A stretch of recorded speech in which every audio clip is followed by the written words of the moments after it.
"Ma'am, I'm going to need you to step back. This area is restricted, and you don't belong here." The officer's voice was sharp, cutting through the hum of the busy law office.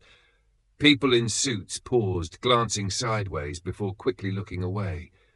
Sarah, a 35-year-old attorney, stood frozen, her hands tightening around the leather strap of her briefcase, her heart pounding in disbelief. She had barely stepped into the building, her building, when the officer approached her like a predator cornering prey.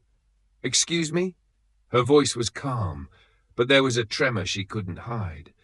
She looked around, searching for someone, anyone to step in, to say something. But no one did. Their eyes avoided hers, their footsteps quickened, leaving her isolated in a sea of silence. The officer stepped closer, towering over her as if she were a threat. "I said step back. I don't need any attitude today. Let's make this easy. Where's your ID?" Sarah blinked, swallowing the heat that rushed to her face. "I work here.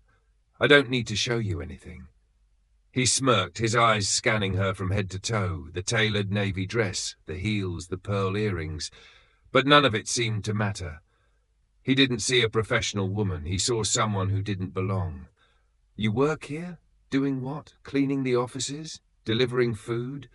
Because I don't think someone like you walks in here with a briefcase, pretending to be important." Her breath caught. She opened her mouth to respond, but he grabbed her arm, firm and forceful. "Hey," she snapped, yanking free. "Let go of me." "Don't make a scene," he hissed, his grip tightening again. "Let's go outside. We'll clear this up real quick." "Let me go." Her voice broke and heads turned, but still no one spoke up. She saw their stares, their judgment, and worst of all, their fear. No one wanted to challenge the badge. "You're under suspicion of trespassing, and if you don't cooperate, I'll have to take you downtown. Is that what you want?" "Trespassing? Are you serious right now? I told you I work here." But he wasn't listening.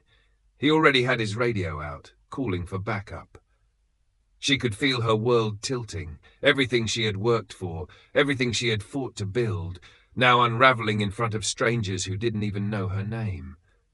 And in that moment she saw it clearly, the way he looked at her, the way his lips curled when he spoke. It wasn't about trespassing, it wasn't about rules, it was about power. The air felt heavy as another officer entered the building, eyes locking on her as if she were already guilty. The humiliation burned through her veins, but she refused to let the tears fall. Not here, not in front of them. "Is there a problem here?"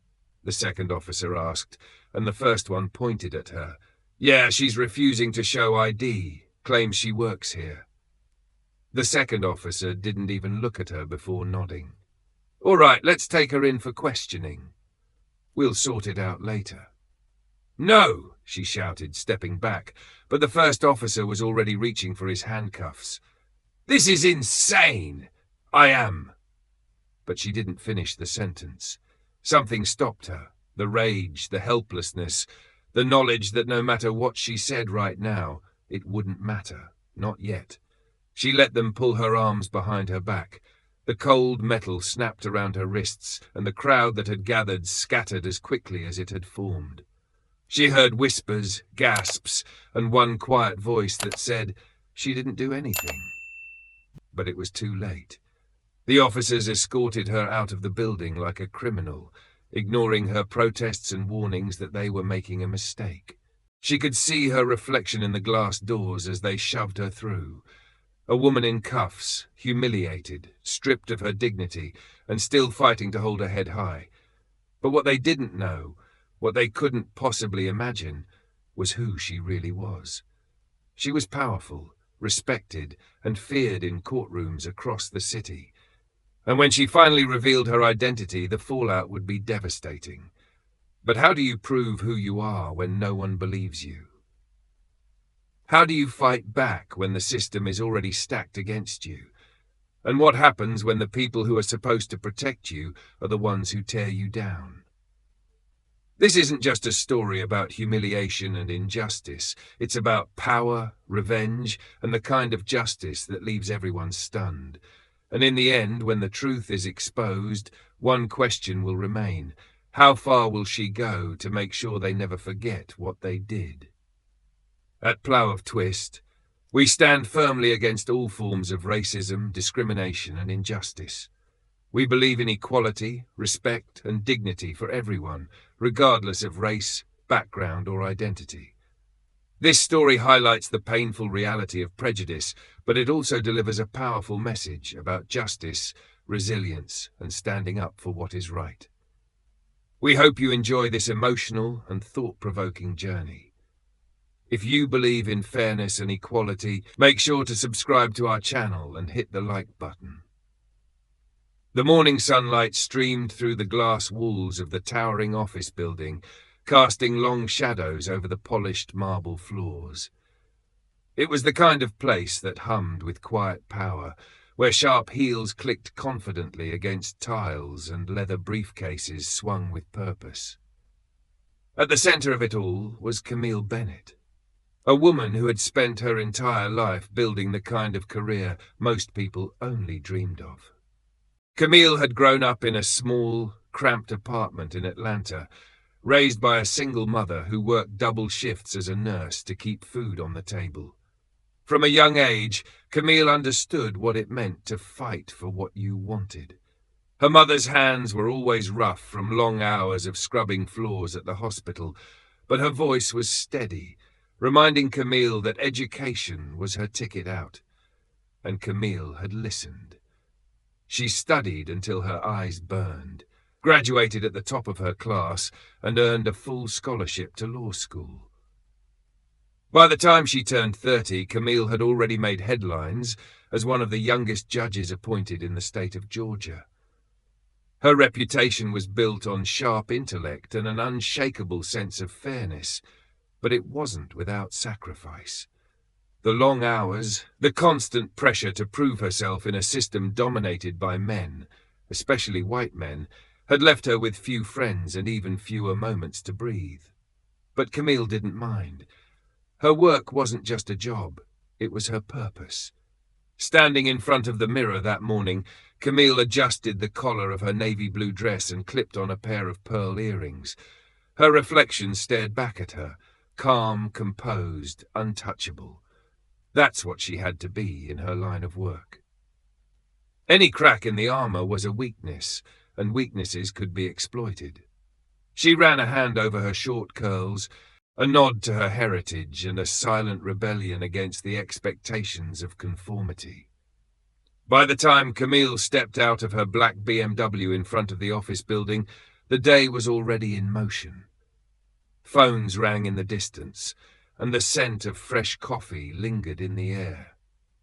She moved with purpose, heels clicking against the pavement as she walked through the revolving doors and into the lobby. The security guard, an older man named Henry, who had worked there for years, nodded at her as she passed. "Morning, Judge Bennett," he said, tipping his hat.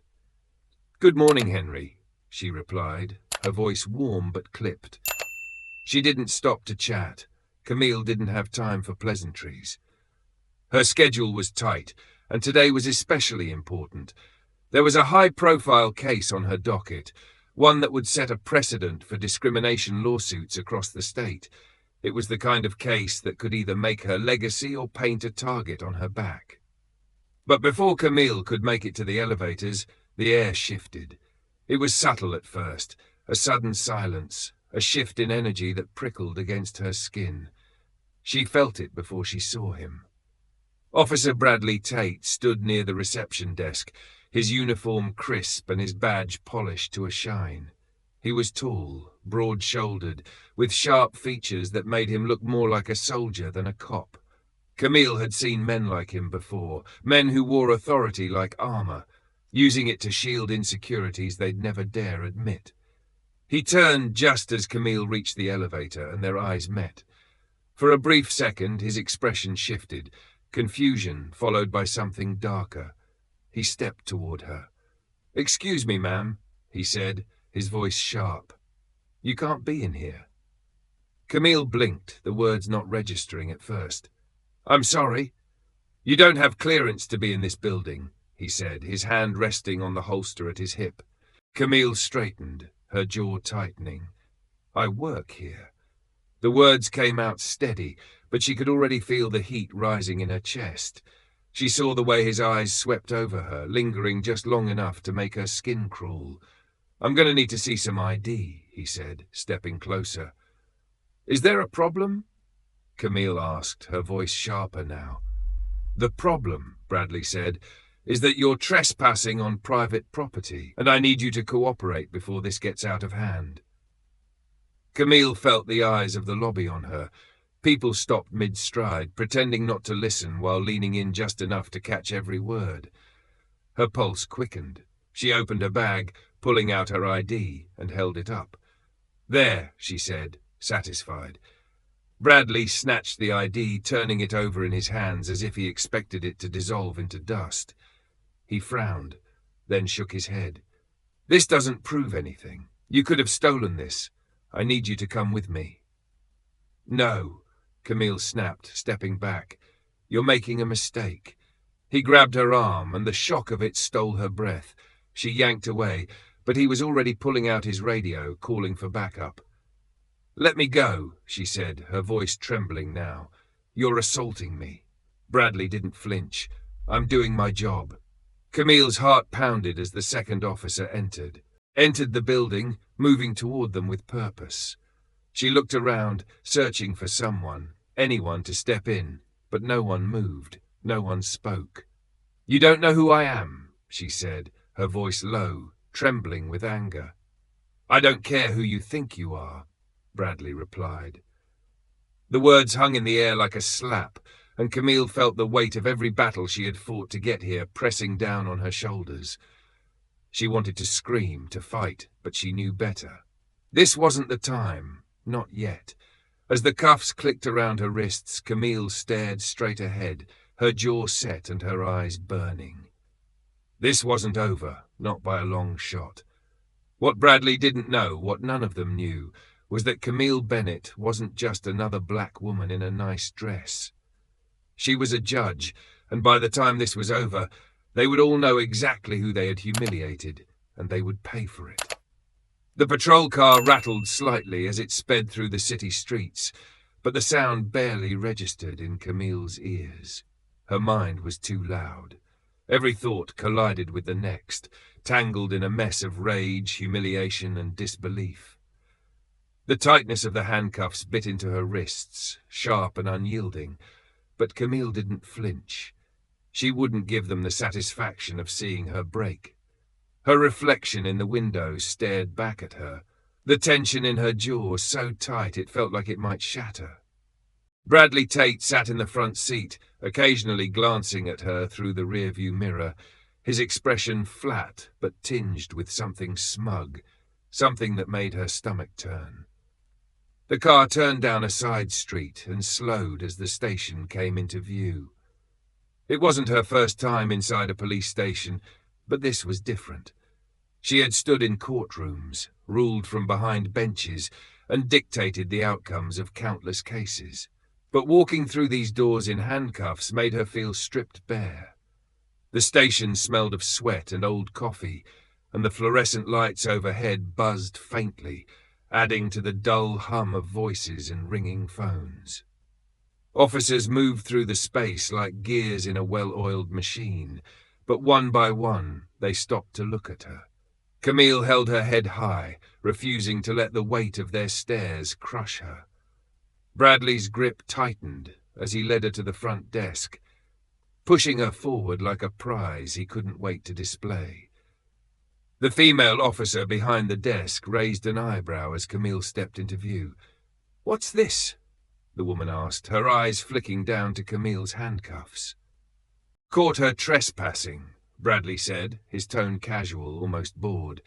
"Refused to show ID, gave me a hard time." The officer leaned back in her chair, a smirk pulling at her lips. "Oh yeah, we've got another one who thinks the rules don't apply to her." Camille's voice was sharp, cutting through the exchange. "I want my phone call." The smirk vanished. The woman straightened, her eyes hardening. "You'll get it when we're ready to give it to you." Bradley stepped closer, his voice low. "You might want to rethink that attitude, lady. Things go a lot smoother when you cooperate." Camille's heart pounded, but her voice didn't waver. "I know my rights." Bradley laughed under his breath, a sound so dismissive it sent a chill through her bones. "You think this is about your rights? You're in my house now, and around here I make the rules." The words hit her like a slap, but she refused to let it show. Camille stood straighter, her shoulders squared, but inside, the heat in her chest burned hotter. She wasn't just angry, she was furious. Furious at the way he looked at her, at the way the other officers smirked and nodded, at the fact that no one seemed the least bit surprised by what was happening. Bradley shoved her forward, and Camille stumbled slightly before catching herself. The hallway leading to the holding cells was dim, the walls a dull grey, and the bars on the doors cast long jagged shadows under the flickering lights. Bradley stopped in front of an empty cell, unlocked it, and pushed the door open. "Inside," he said, stepping back. Camille hesitated for half a second, but the weight of his gaze told her there was no point in resisting. She stepped inside, the cold metal bench against the wall the only thing breaking up the emptiness. The door slammed shut behind her, the sound reverberating off the walls.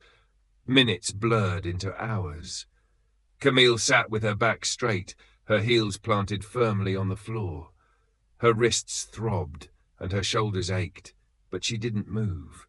She stared at the bars, her mind churning. She had spent her entire career navigating the justice system, fighting for fairness, for dignity, and now she was on the other side of it, trapped in a nightmare that felt too real to wake up from. Footsteps echoed in the corridor, pulling her out of her thoughts. Bradley appeared again, the keys jingling in his hand as he unlocked the door. "Time's up," he said. "Let's go." Camille stood, her heart pounding as she followed him down the hall.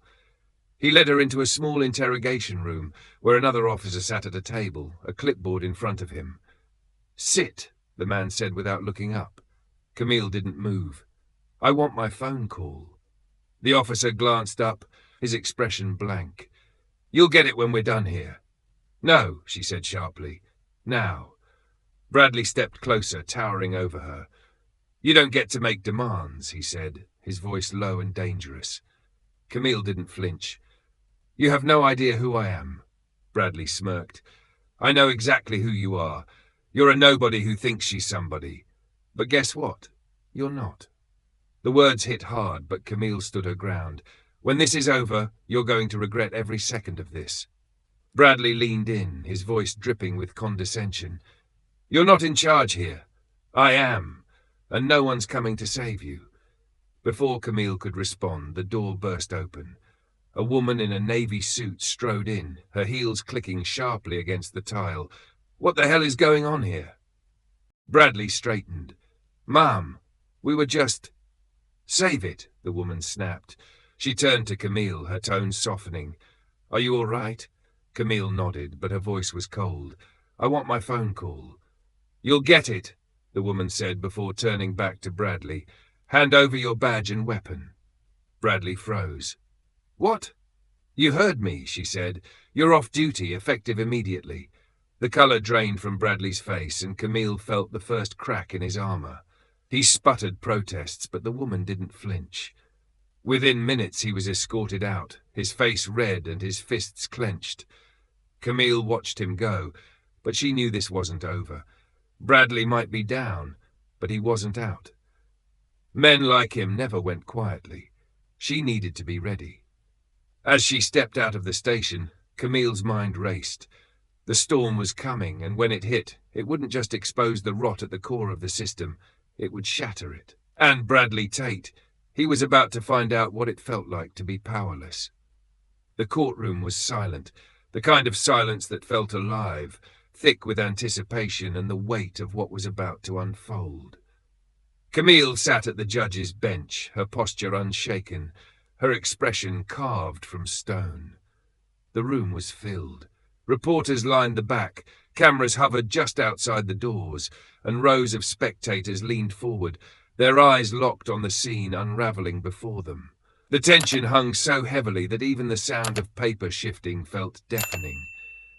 But Camille's focus was razor-sharp, fixed entirely on the man standing in front of her, the man who had once forced her into handcuffs without hesitation. Bradley Tate. He stood at the defense table, his lawyer whispering furiously in his ear, but Bradley barely heard a word. His face was flushed, beads of sweat forming at his temples as his eyes darted around the room, searching for an escape that wasn't there.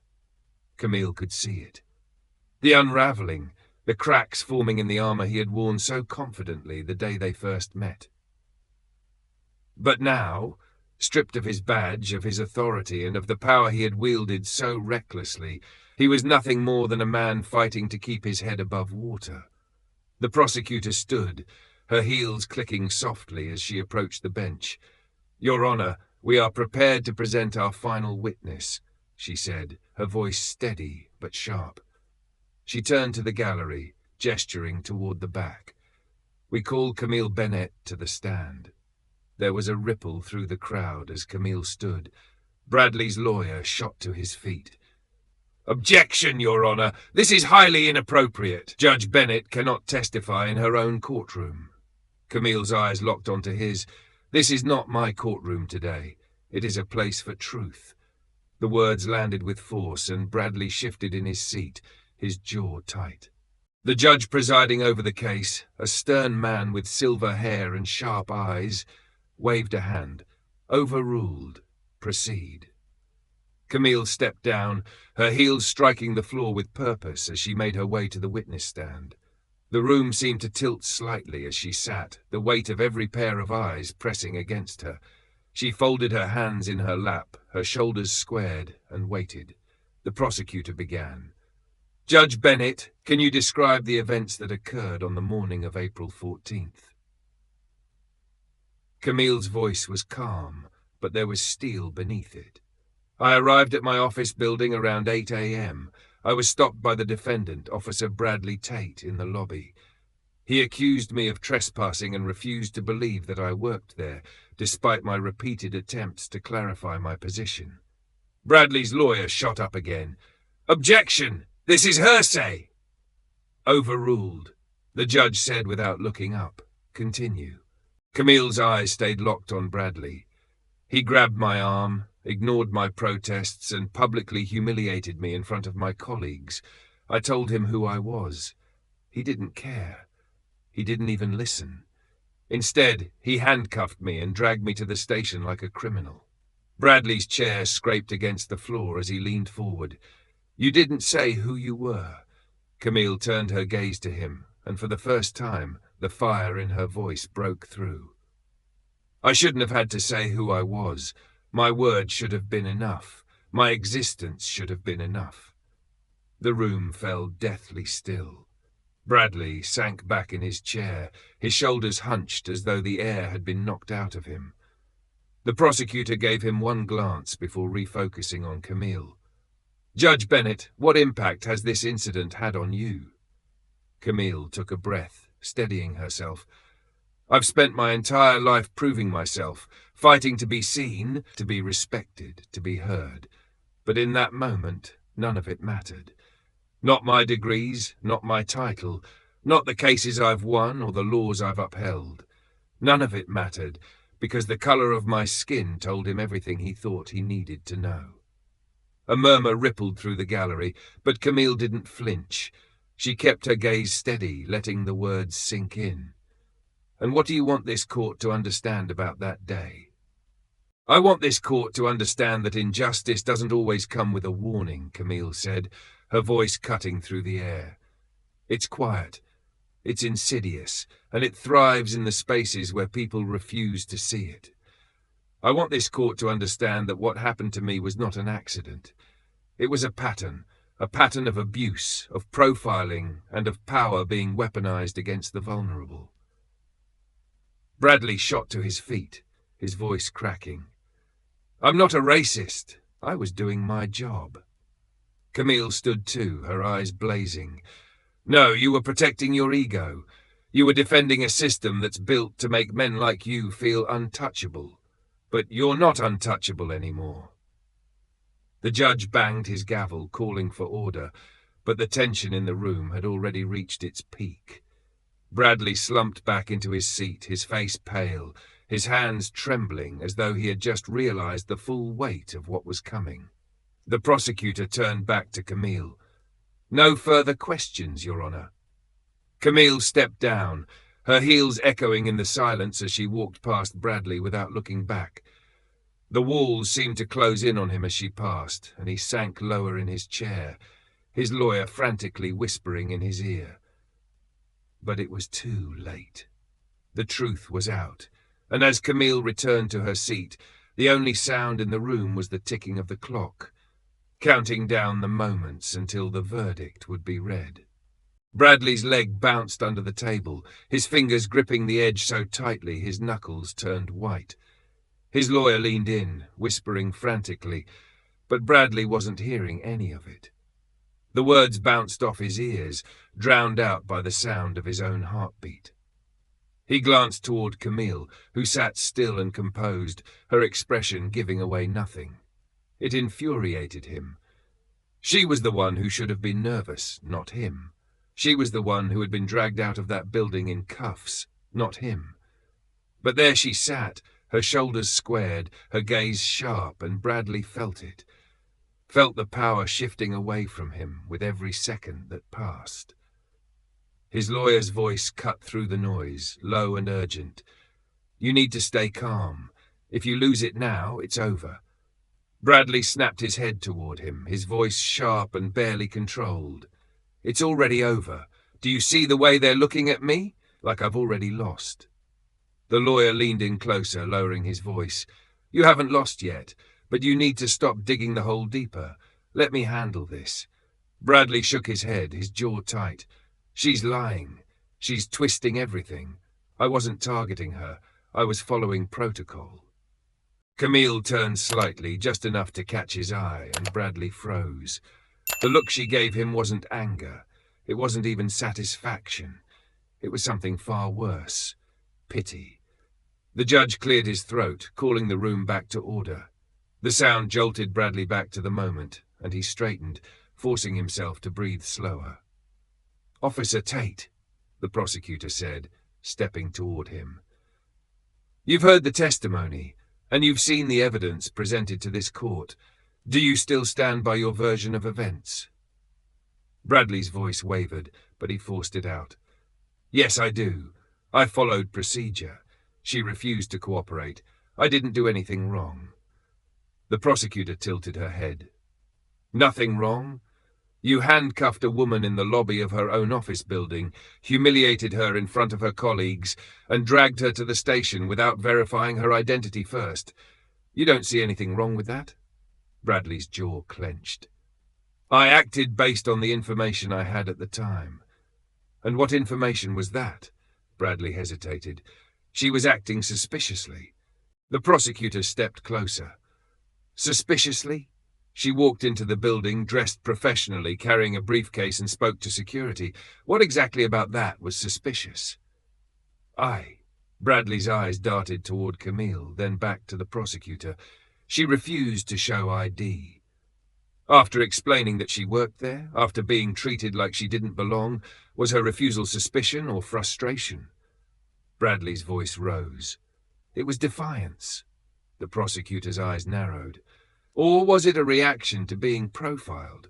Bradley slammed his hand on the table, the sound echoing through the courtroom. "I'm not a racist." The room fell silent, and Bradley's breathing came hard and fast as the prosecutor let the moment hang. Then she stepped back, her voice calm but firm. "This isn't about whether or not you see yourself as a racist, Officer Tate. This is about whether your actions were driven by bias, conscious or unconscious, and the evidence shows that they were." Bradley's lawyer shot up. "Objection!" "Overruled," the judge said immediately. Bradley leaned toward his lawyer, his voice frantic. "Do something! Stop this!" But the lawyer shook his head. "I can't stop the truth." Camille's voice broke the silence, calm but heavy. "That's the problem, isn't it? The truth. It's the thing you never expected to face. Bradley turned toward her, his voice sharp. You think this is about race? It wasn't about race. Camille's gaze didn't waver. Then what was it about, Bradley? Because it sure wasn't about the law. It was about control. It was about reminding me of my place, or what you thought my place should be. Bradley's face flushed, his voice cracking. That's not true, isn't it? Camille's words sliced through the air. Because it felt true when I was standing there in cuffs, humiliated and powerless. It felt true when you ignored every word I said, when you looked at me and saw nothing but a threat. The courtroom held its breath. Bradley's lawyer tried to interject, but the judge silenced him with a look. Bradley's shoulders slumped, his eyes darting wildly as if searching for a way out. Camille leaned forward, her voice steady. You had the power that day. You had the authority, the badge and the gun, and you used them not to protect, but to intimidate. And now, when the truth is staring you in the face, all you can do is deny it. Bradley's voice dropped to a whisper. I was just doing my job. No, Camille said, you were abusing it. The words hung in the air like thunder. Bradley's lawyer sat back in his chair, defeated, and Bradley's head dropped into his hands. Camille didn't look away. She let the moment settle, let the weight of it press down on him until he felt what she had felt, helplessness. The judge finally spoke, his voice breaking the tension. We will reconvene shortly for the verdict. Camille stood, her steps deliberate as she left the stand. The gallery buzzed with whispers, but she didn't hear them. She walked past Bradley without a glance, her head high, her shoulders strong. The storm had come and she had weathered it, but she knew the fight wasn't over. Not yet. Bradley's eyes followed her as she left the room, his face pale and his expression hollow. The weight of his choices had finally caught up to him, and as the door closed behind her, the echoes of the past lingered, but the balance of power had shifted for good. The corridors of the courthouse buzzed with murmurs as Camille stepped out of the courtroom, her heels clicking against the polished marble floors. The weight of the proceedings still lingered in the air, heavy and unshakable. Reporters swarmed just beyond the doors, their cameras flashing like lightning, but Camille didn't slow down. Her steps were purposeful, steady, even as her heart pounded beneath her chest. She had faced storms before, but this one was different. This wasn't just about her reputation or her career. It was about something far deeper. Justice, accountability, and the reckoning that had finally arrived. In the hallway, Bradley Tate sat hunched on a bench, his head in his hands. The once confident officer who had walked with a swagger and worn his badge like armor now looked small, almost unrecognizable. His lawyers leaned over, speaking in hushed tones, but Bradley's eyes stayed fixed on the floor. Camille slowed as she passed, and for a moment their eyes met. There was no defiance left in him, no sharp words or empty threats. Instead, there was something Camille hadn't expected, fear. Bradley's voice broke through the tension, low and hollow. You've ruined me. Camille stopped, her expression unreadable. No, she said calmly, you ruined yourself. His eyes flickered with something that almost resembled regret, but Camille didn't linger long enough to see if it was real. She kept walking, the echoes of their encounter trailing behind her like shadows. Inside the judge's chambers, Camille closed the door and let out a slow breath. The room was quiet, but her mind wasn't. It replayed every word, every moment in that courtroom. She had stood her ground, but it hadn't been easy. The weight of her position, of her responsibility, felt heavier than ever. She leaned against the desk, her fingers gripping the edge as the adrenaline began to wear off, leaving her with nothing but exhaustion and the lingering ache of the fight. The door opened behind her, and her assistant stepped in, her expression cautious. The press is waiting, she said softly. They want a statement. Camille straightened, smoothing the fabric of her dress. Tell them I'll be out shortly. Her assistant hesitated. And Bradley? Camille's jaw tightened. He'll have his day. But today is mine. The assistant nodded and stepped out, leaving Camille alone again. She turned toward the window, her eyes scanning the city skyline. It looked different now, somehow, as if the lines between light and shadow had become more defined.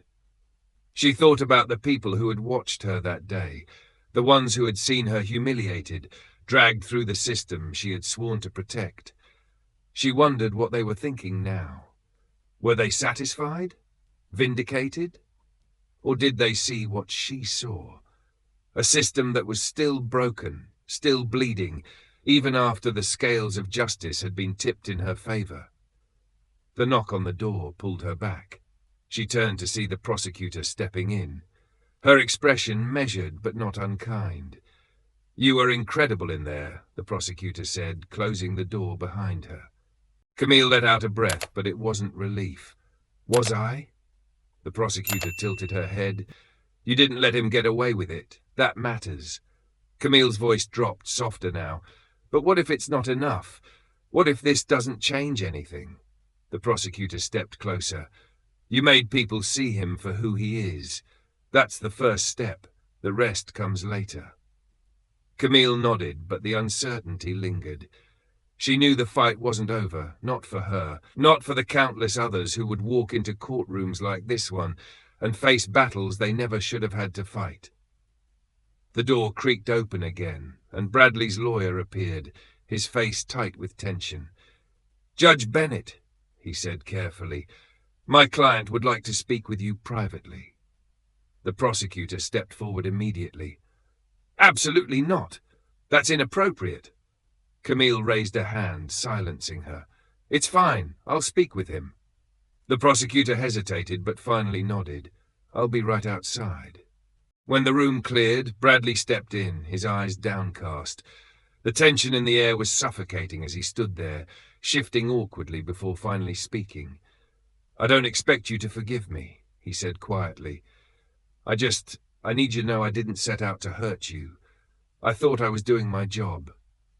Camille's voice was steady but sharp. "Your job was to protect people, not tear them down." Bradley's shoulders sagged. "I messed up. I see that now, but I can't take it back." Camille stepped closer, her gaze piercing. "No, you can't.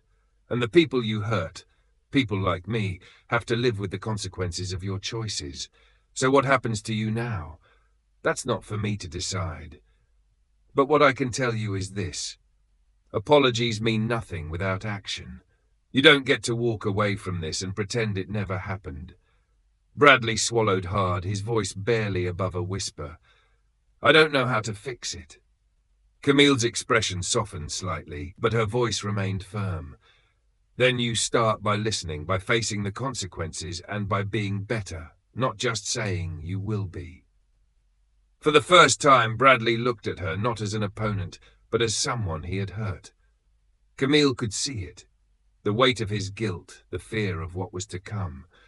But she didn't let it sway her. As he turned to leave, Camille exhaled slowly, her mind racing.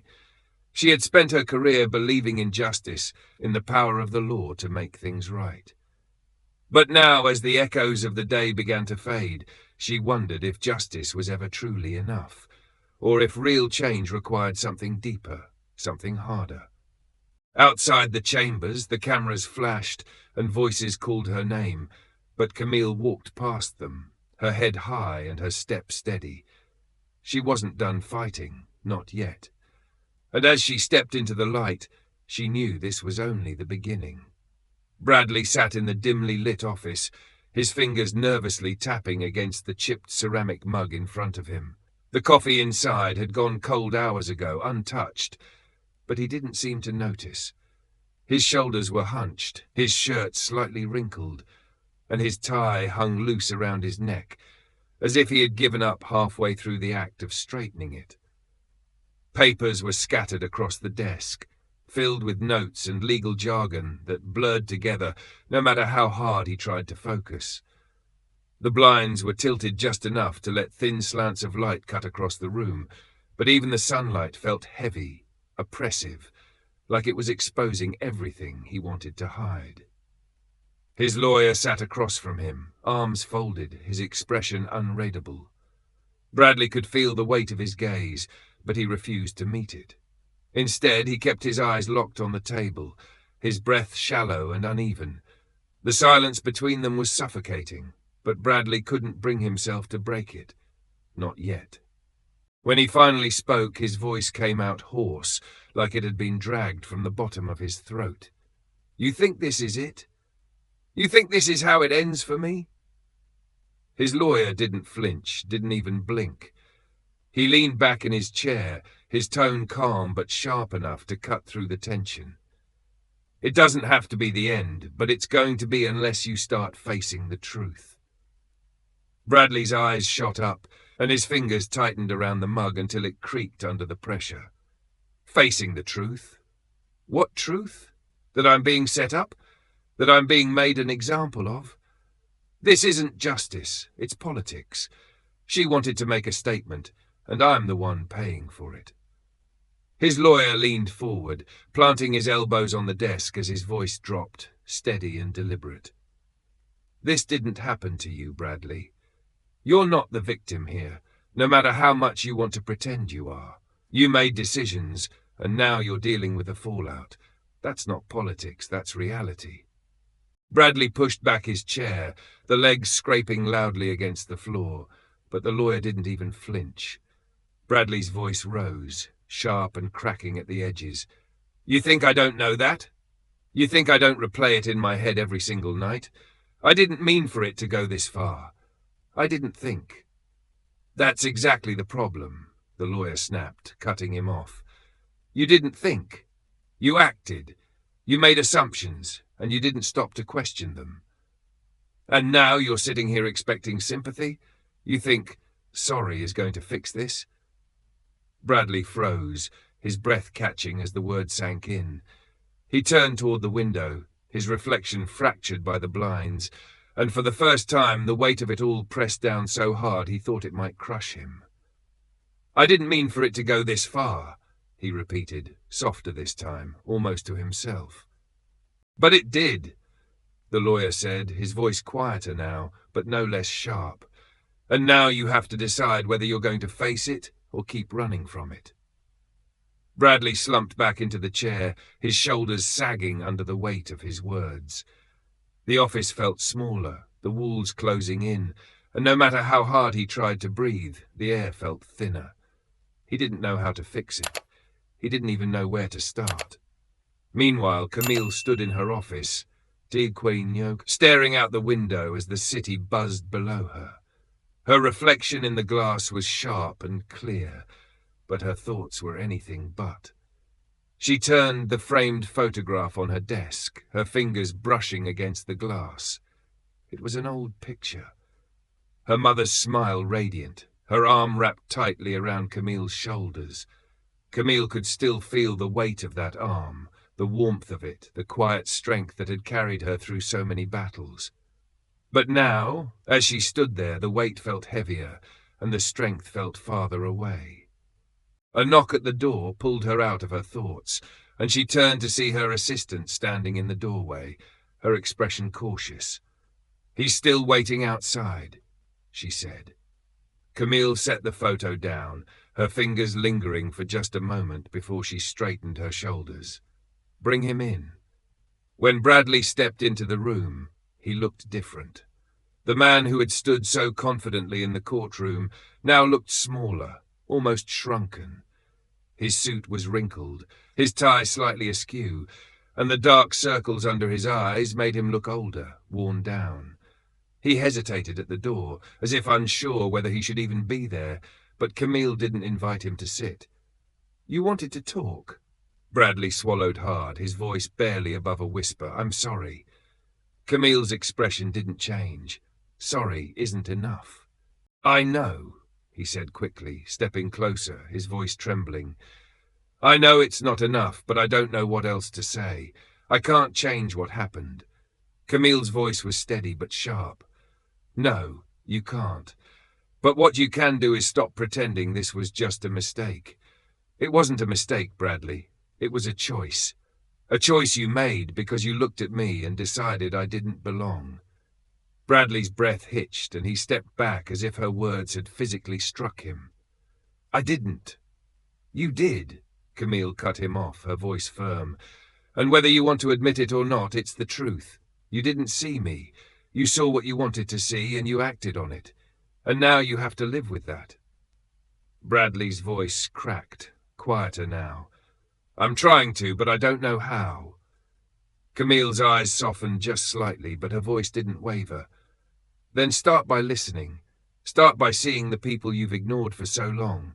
And don't expect forgiveness until you've earned it."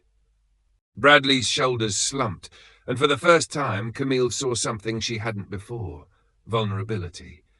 He looked broken, hollowed out by the weight of his actions, but she knew that wasn't enough. Regret wasn't enough. It never was. As he turned to leave, Camille spoke again, her voice calm but resolute. "Bradley." He stopped, turning back to face her, his expression raw. "You don't get to rewrite this story," she said. "You don't get to be the victim, but you do get to decide what happens next. Make it count." Bradley nodded slowly, his eyes damp but determined, and then he was gone. Camille stood in the quiet, her heart pounding, her hands trembling slightly at her sides. The battle was over, but the fight wasn't. Not yet. The air in the courthouse felt heavier than before, as if the walls themselves had absorbed the tension from the past few days and were now pressing it back down onto everyone who stepped inside. Camille stood near the windows of her office, staring down at the street below. The crowd outside hadn't thinned. If anything, it had grown. Reporters with cameras, protesters with signs, and curious onlookers hoping to catch a glimpse of the fallout. She could see their faces, some angry, some me hopeful, others simply waiting to see what would happen next. She pressed her fingertips against the glass, the coolness grounding her as her mind churned with thoughts she couldn't seem to quiet. Behind her, the door creaked open, and her assistant stepped in, her voice hesitant. "He's back. He's asking to see you again." Camille didn't turn around immediately. She kept her eyes on the crowd, letting the weight of the request settle before she finally spoke. "Bring him in." When the door opened again, Bradley stepped inside, his movements slower, more cautious this time. His suit was slightly more put together, but the exhaustion in his eyes hadn't lifted. He looked like a man who hadn't slept in days, like someone who had spent every waking moment rehearsing what he was about to say, but still wasn't sure if it would come out right. Camille stayed by the window, not offering him a seat, forcing him to stand there with the weight of the room pressing down on him. "I didn't think you'd agree to see me again." His voice was quieter than before, but there was an edge of desperation to it now, a crack in the facade he had tried so hard to maintain. Camille turned slowly, her expression unreadable. "And yet, here you are." He swallowed hard, his fingers fidgeting at his sides. "I don't know how to do this." "Do what?" She folded her arms, her voice steady but sharp. "Apologize? Fix what you did? Or convince me that you're not the man I saw that day?" Bradley's breath caught, and for a moment he looked like he might turn around and walk out, but instead he took a step closer. "I'm not asking for forgiveness. I know I don't deserve it. I need to say this, and if you want me to leave after, I will." Camille didn't speak, but she didn't stop him either. He took that as permission and pressed forward. "That day, I keep replaying it in my head. The way I looked at you, the way I spoke to you. I can't justify it, and I won't try. But the truth is, I didn't see you. I saw a problem I thought I needed to solve. I saw what I was trained to see, and I acted without thinking, without asking, without listening. And it wasn't the first time." Camille's eyes narrowed. "So this is a pattern." Bradley flinched, but didn't look away. "It was. Maybe it still is. I don't know how to unlearn something that's been drilled into me for years, but I know I have to try. I know that doesn't fix what I did to you. No, it doesn't." Camille's voice cut through the air, sharp and deliberate. You didn't just humiliate me, you erased me. You looked at me and decided I didn't belong, that I wasn't worthy of respect, and you acted on that decision without hesitation. Do you know how many people have to live with that every single day?" Bradley's voice cracked. "I didn't understand before. I thought I was doing my job, keeping order, keeping people safe. But I wasn't. I see that now, and it terrifies me. Because if I can't trust myself to make the right decisions, how can anyone else?" Camille stepped closer, her voice low but steady. "That's the question you should have been asking yourself a long time ago. You think this is about fixing yourself, about finding redemption, but it's not. It's about the people who didn't have the chance to walk out of that station the way I did. It's about the people who never get to tell their side of the story, because men like you decided it didn't matter." Bradley's shoulders sagged, his voice barely a whisper now. "I want to do better. I need to do better." Camille's expression softened slightly, but her voice didn't lose its edge. "Then start by owning it, publicly, completely. No excuses, no justifications. And don't do it for me. Do it for the people who need to hear it." Bradley nodded, his eyes wet but determined. "I will." Camille turned back to the window, her reflection blending with the crowd below. She could feel the weight of Bradley's presence behind her, but she didn't turn around again. She listened to the sound of his footsteps retreating, the door clicking shut behind him, and let out a slow breath. She didn't know if he meant it, if he would follow through, or if the guilt would fade once the spotlight dimmed. But it wasn't her job to carry that weight for him. Her job was to keep pushing forward, to keep fighting for the people who couldn't fight for themselves. Outside, the crowd shifted, their voices rising and falling like waves. Camille squared her shoulders and stepped out of her office, the sound growing louder as she approached the doors. The cameras flashed the moment she stepped outside, the reporters shouting her name, but Camille didn't flinch. She raised a hand, signaling for quiet, and the noise began to die down. "I'm not here to talk about what happened to me," she said. "I'm here to talk about what happens next." Her voice was strong, clear, and the crowd hung on every word. "This isn't just about one officer or one case. It's about the system that allowed it to happen, the culture that protects it, and the people it leaves behind. And it's about what we do to change it." The applause started slowly, then grew louder, swelling around her as she stood there, her head high and her voice steady. She knew the fight wasn't over. Not for her, not for anyone. But she also knew that she wasn't standing alone. The courtroom was quieter now, almost reverent, as Camille stood by the window, watching the last few reporters pack up their cameras and leave. The crowd outside had thinned, their chants and shouts replaced by the faint hum of traffic in the distance. The echoes of the trial still lingered in the walls, but the tension that had once pressed down on her chest had finally started to lift. She exhaled slowly, her reflection staring back at her from the glass, calm but resolute. It was over, or at least this part was.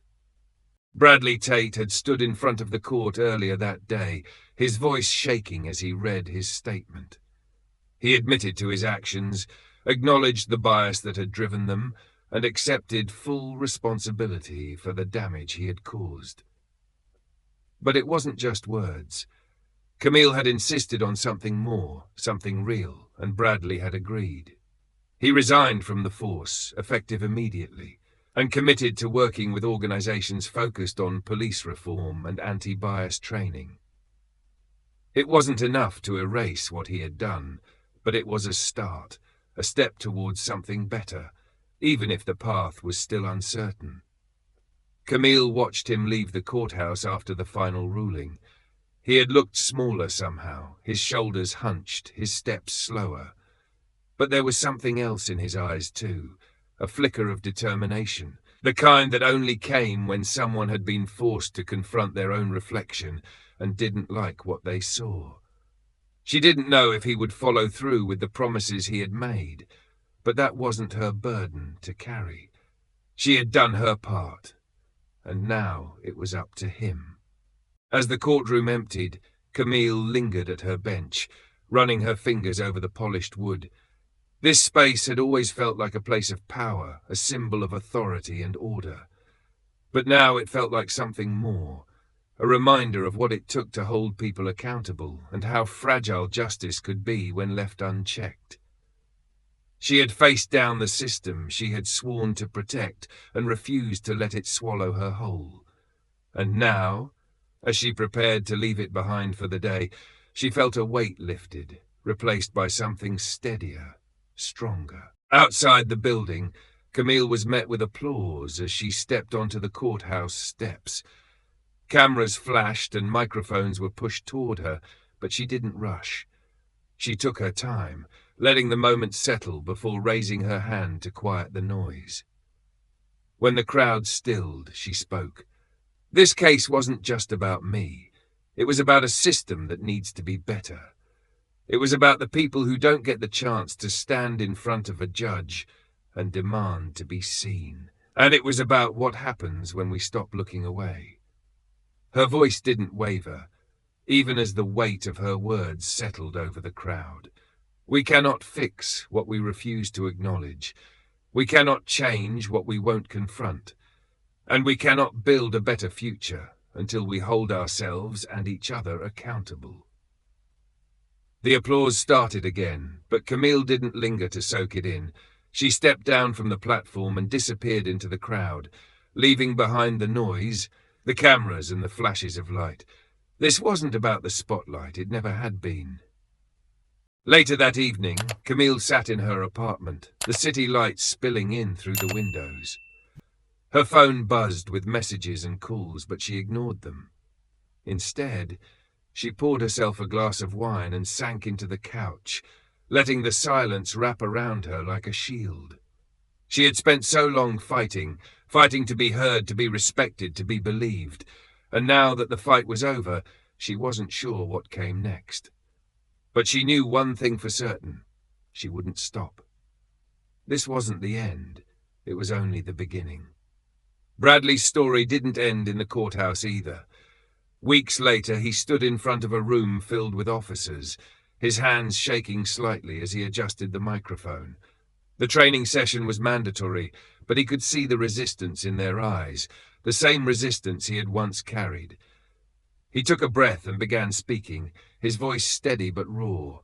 He told his story, not as an excuse, but as a warning. And as he spoke, he saw something shift. It was small, almost imperceptible, but it was there, a crack in the wall, a space where something new might grow. Camille never spoke to him again after the case, but she followed his progress from a distance, not because she needed to know, but because she needed to believe that people could change. And maybe, just maybe, they could. This story isn't just about injustice. It's about power, how it's used, how it's abused, and what it takes to reclaim it. It's about the moments that define us, not because of what happens to us, but because of how we choose to respond. Camille chose to stand, to fight, to refuse to be silenced. And in doing so, she reminded us all that justice isn't given, it's demanded. So what about you? What would you do if you were in her? Would you fight back? Would you speak out? Or would you let fear keep you quiet? Think about it, and let us know your thoughts in the comments. If you enjoyed this story and want more twists, more drama, and more stories that challenge the way we see the world, make sure to subscribe to Tales of Twist and hit that like button. Don't miss out on what's coming next. You never know when the next twist might change everything.